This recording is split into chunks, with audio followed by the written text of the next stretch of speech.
kulikuwa na madai ya kuwepo makaburi ya halaiki.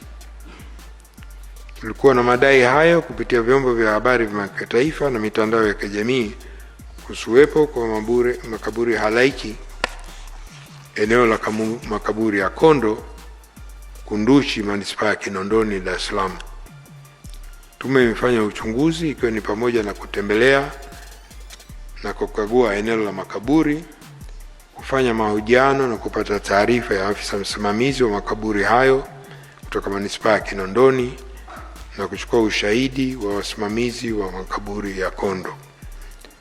Tume pia imeshirikisha wataalamu mbalimbali ili kufanya uchunguzi wa kisayansi kuhusu madai hayo, ikiwa pamoja na picha za satellite iliyotumika kuleta madai hayo.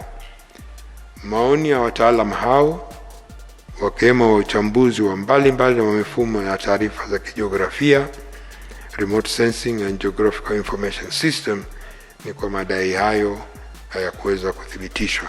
Lakini tume pia ilifanya ukaguzi na kubaini kwa eneo la makaburi ya Kondo linazungukwa na makazi ya watu na ambayo bado linatumika kwa shughuli za kilimo cha msimu na lina ulinzi muda wote.